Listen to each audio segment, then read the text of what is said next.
Chers tous et bien-aimés dans le Seigneur, que la paix du Christ soit avec vous. Poursuivons notre étude biblique sur le livre du prophète Osée. Aujourd'hui, Osée, les chapitres 4 à 5. Osée, prophète de l'Éternel, a dû épouser une prostituée pour porter le message de Dieu au peuple d'Israël du Nord, un peuple livré à la débauche, à l'idolâtrie et à des pratiques impies. Dans les chapitres 4 à 5, Osée prophétise pour dire à ce peuple que Dieu ne laissera pas les fautes commises impunies, car la corruption engendre toujours la ruine. Et pour comprendre la dépravation qui caractérise les habitants d'Israël du Nord à cette époque, un constat amer mais très lucide est fait.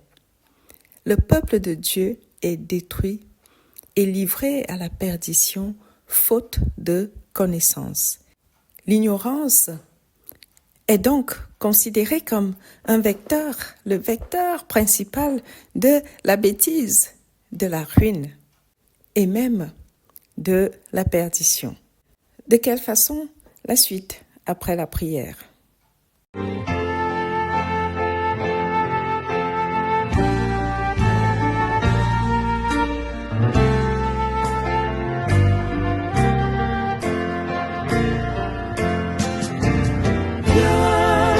Esprit de Dieu vivant, sois le maître en moi.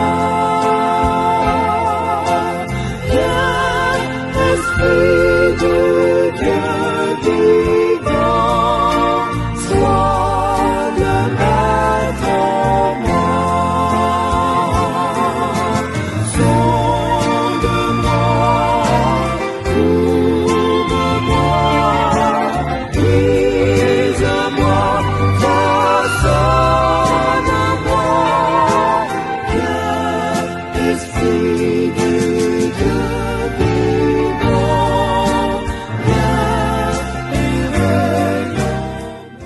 Au nom de Jésus-Christ, Amen.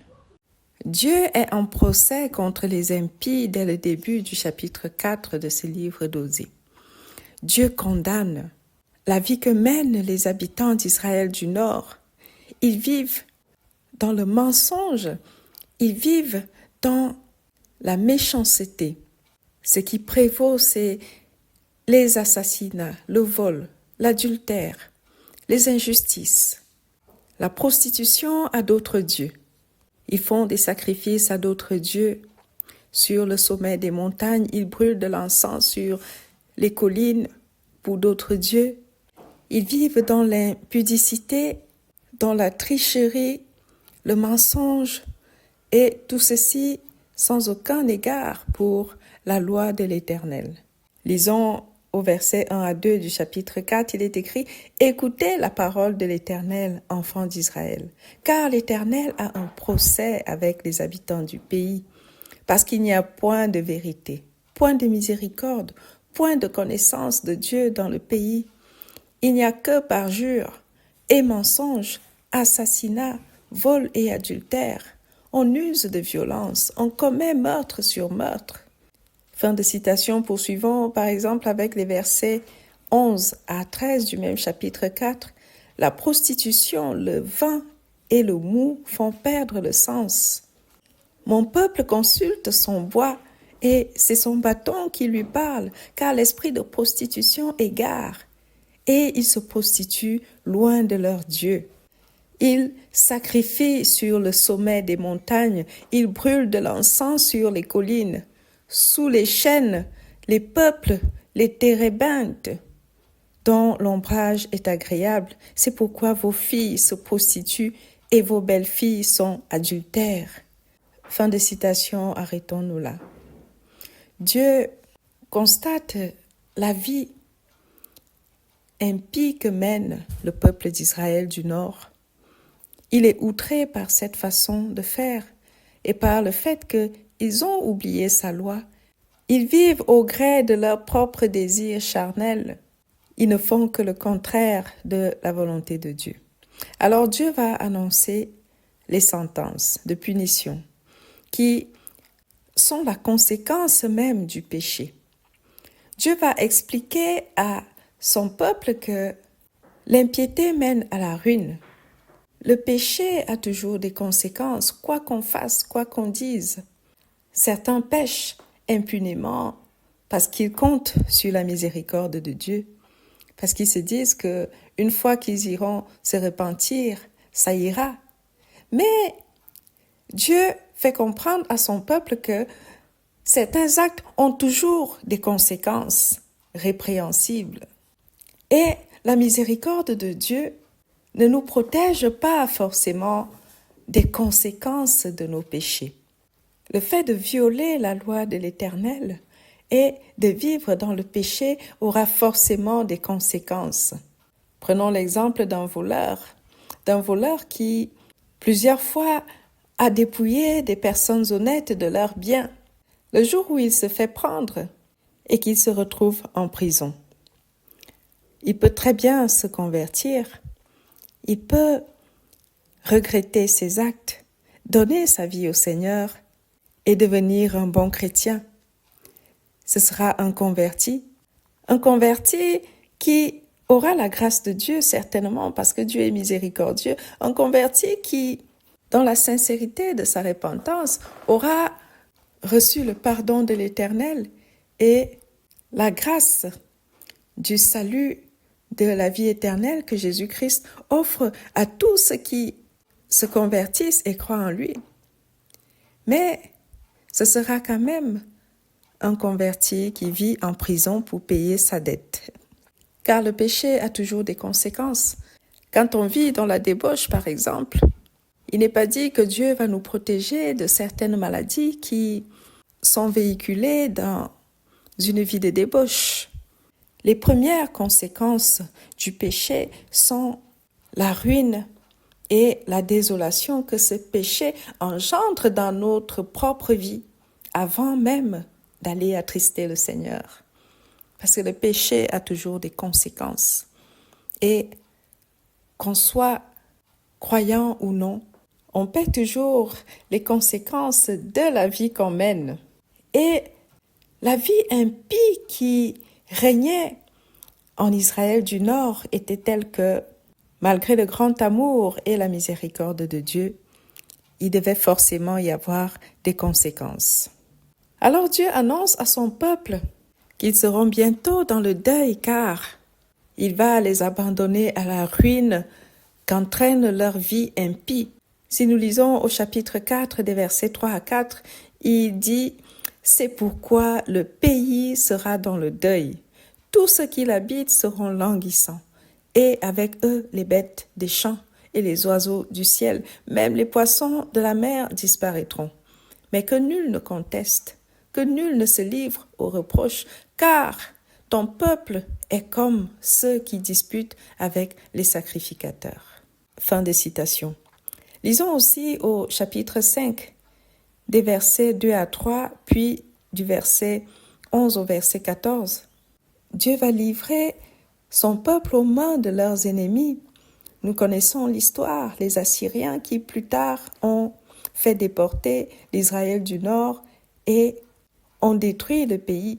Dieu leur annonce que, avec cette vie qu'ils mènent, puisqu'ils se sont éloignés de lui, il va les livrer aux mains de leurs ennemis et il va les abandonner aussi aux conséquences de leurs propres actes, de leur vie impie.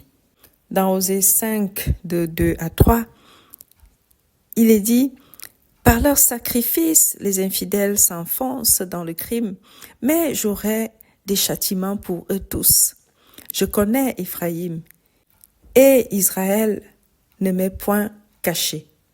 Car maintenant, Éphraïm, tu t'es prostitué, et Israël s'est souillé. » Versets 11 à 14. « Éphraïm est opprimé, brisé par le jugement, car il a suivi les préceptes qui lui plaisaient. Je serai comme une teigne pour Éphraïm, comme une carie pour la maison de Juda. Éphraïm voit son mal et Juda ses plaies. Éphraïm se rend en Assyrie et s'adresse au roi Jareb. Mais ce roi ne pourra ni vous guérir, ni porter remède à vos plaies. Je serai comme un lion pour Éphraïm, comme un lionceau pour la maison de Juda. Moi, je déchirerai, puis je m'en irai. J'emporterai et nul n'enlèvera ma proie. » Fin de citation. Ici, l'Éternel parle d'Éphraïm qui sera livré, qui sera abandonné de lui. Éphraïm représente Israël du Nord. Éphraïm, c'était le nom qui a été donné à une des deux parties de la tribu de Joseph. Sachant que le nord d'Israël était constitué de la plus grande partie des 12 tribus d'Israël, à savoir 10 tribus en dehors de la tribu de Juda qui était dans le sud, et sachant que les Lévites étaient partagés entre les deux, le nord et le sud. Souvent, le nom Éphraïm était utilisé pour représenter l'ensemble des tribus du nord d'Israël. Alors, lorsqu'il est question d'Éphraïm ici, qui va subir la colère de Dieu, qui sera abandonné à lui-même, à sa propre ruine, il s'agit d'Israël du Nord, qui va payer les conséquences de ses péchés, de sa vie loin de son Dieu. Pourtant, Dieu veut juste que son peuple change. Lorsque Dieu annonce ses oracles de destruction, ce n'est pas forcément pour dire que tout est perdu. Il veut attirer l'attention de son peuple pour qu'il change. Dans sa miséricorde, Dieu ne veut que le bien de tous ses enfants. Il tend toujours la main aux pécheurs. Et c'est pourquoi, si nous lisons Osée 5 au verset 15, il est écrit « Je m'en irai, je reviendrai dans ma demeure, jusqu'à ce qu'ils s'avouent coupables et cherchent ma face. Quand ils seront dans la détresse, ils auront recours à moi. » Pour dire que parfois, Dieu inflige des souffrances à ses enfants, pas forcément parce qu'il aime les voir souffrir, mais parce qu'il veut les amener à changer. Alors que chaque chrétien, lorsqu'on vit certaines situations, qu'on se pose la question de savoir qu'est-ce que Dieu veut me dire, quelle instruction il veut me donner lorsqu'il me laisse dans cette souffrance, lorsqu'il me conduit dans cette voie. Pourquoi me laisse-t-il dans cette position? Que veut-il que je comprenne? Certaines choses ne s'apprennent qu'au prix de la correction. Parfois, la correction est nécessaire pour éduquer. C'est pourquoi dans le livre des Proverbes, si nous lisons Proverbes au chapitre 3 des versets 11 à 12, il est écrit « Mon enfant, ne méprise pas la correction du Seigneur et ne t'effraie pas de ses réprimandes, car le Seigneur corrige celui qu'il aime, comme un père l'enfant qu'il chérit. » Alors, dans ce texte, l'Éternel veut faire comprendre à son peuple que s'il prévoit les corrections qu'il annonce, s'il prévoit de les laisser dans leur propre perdition, de les livrer aux mains de leurs ennemis, de les laisser dans leur misère, dans les conséquences de leur vie impie, c'est aussi pour les corriger. Parce qu'en fait, en réalité, le seul désir que Dieu qui est un bon père a, c'est que ses enfants, son peuple, reviennent à lui. Et c'est aussi le cas pour nous tous. Lorsque nous nous éloignons du Seigneur, nous voyons les conséquences de cet éloignement. Dieu nous abandonne à notre vie impie, à notre vie loin de lui, à notre vie tournée vers le monde. Et il nous abandonnera aussi avec les conséquences de cette vie, les conséquences de ce monde, dont les atrocités n'ont plus de nom. Et s'il le fait, en réalité, c'est un message pour dire à ceux qui lui tournent le dos, « Mes enfants, revenez à moi. » Car Dieu ne veut pas la mort du pécheur, mais que celui-ci se répande et qu'il vive. Et c'est même certainement pourquoi il fait aussi ce constat, comme pour dire que si même son peuple est dans cette situation, ce n'est pas totalement la faute de tout le monde. C'est surtout aussi la faute des prêtres, de la classe sacerdotale qui n'a pas éduqué ce peuple. Car beaucoup se sont éloignés du Seigneur parce qu'ils n'ont pas la connaissance de Dieu. L'apôtre Paul dit dans Romains 10 au verset 17, « Ainsi la foi vient de ce qu'on entend, et ce qu'on entend vient de la parole de Dieu. » Pour dire que, en réalité, il faut avoir entendu pour croire. Il faut avoir reçu le message pour croire. Il faut avoir reçu le sermon pour comprendre que ce qu'on fait est mauvais. Et c'est ce qui engage la responsabilité des responsables d'Église auprès du peuple de Dieu. Ce qui engage aussi la responsabilité du peuple de Dieu pour écouter le message des responsables. Parce que la foi vient de ce qu'on entend. Et si on n'a rien entendu, si on ne reçoit rien, si on ne fait pas l'effort d'aller à l'église écouter la parole, si on ne fait pas l'effort de s'impliquer, on ne recevra rien.